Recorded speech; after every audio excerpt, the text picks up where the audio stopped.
তীব্র গরম, সকাল থেকেই প্রখর রোদের তাপ, বৃষ্টি নেই, তাই ডাবের ফলনের চরম অভাব দেখা দিয়েছে। তাপপ্রবাহে নাজেহাল মানুষ।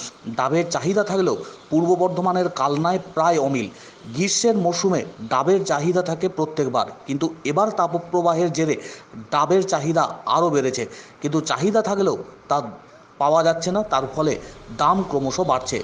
কোথাও বা ভোট প্রচারে গিয়ে গরমের হাত থেকে রেহাই পেতে গলা ভেজাচ্ছেন ডাবের জলে চুমুক দিয়ে দলীয় প্রার্থী থেকে শুরু করে রাজনৈতিক দলের কর্মী সমর্থকরা। সাধারণ মানুষজন তারাও ডাবের কাছে ভিড় করছেন, কিন্তু এই গরমের ডাবের চাহিদা থাকলেও তা মজুদ তেমন নেই। সেই কারণে ডাবের জল খেতে মোটা অঙ্কের টাকা খরচ করতে হচ্ছে কালনার বাসিন্দাদের। একটি ছোট ডাবের দাম এখন 60 টাকা, আর আগে এই ছোট ডাবের দাম ছিল মাত্র 25 টাকা। তার থেকে একটু বড় সাইজের ডাবের দাম যা 30 থেকে 40 টাকায় ছিল, এখন সেই ডাবের দাম কয়েক গুণ বেড়ে গেছে। গত বছর এর থেকে কম গরম ছিল, ডাবের ফলনও ছিল যথেষ্ট, ফলে দাম কম ছিল। কয়েক দিনের দাবদাহের জেরে ডাবের চাহিদা ক্রমশ চড়তে শুরু করেছে।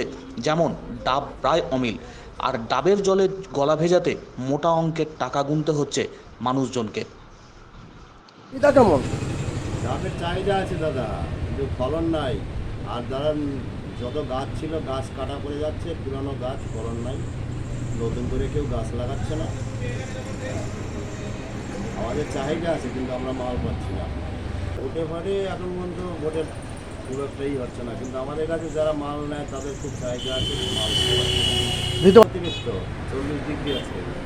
ডাবের দাম তো অনেক বেশি। ডাব আগের মতন পাওয়া যাচ্ছে না, আগের মতন ভালো মালও আসছে না। যে ডাব আগের বছর ধরুন 30 টাকায় পাওয়া যেত, সেটা এখন 60 টাকা ছাড়া 60 টাকা 70 টাকা দাম হয়ে গেছে। এটা হচ্ছে মালের ক্রাইসিস। মাল জল বৃষ্টি না হওয়াতে আপনার হচ্ছে ডাবে আপনার জলের বেশিরভাগ ডাব ভুয়ো হচ্ছে, ডাবের ভেতরে জল থাকছে না, ঠিক আছে, কারণ ফলন খুব কম আছে চাহিদা। তো মানে চাহিদা আছে বলেই তো দামটা এত বেশি, মানুষ খেতে পারছে না এত অত্যধিক দাম হয়ে যাওয়ার জন্য। এই বছরে দু একবার খেয়েছিলাম প্রথম দিকটায়, কিন্তু এখন তো সেই সুযোগ নেই। এত টাকা দিয়ে কী করে ডাব কিনে খাবো? এই গরমে যে একটু ডাবের জল খেয়ে চেষ্টা মেটাবো, সেই সুযোগটাই নেই সাধারণ মানুষের।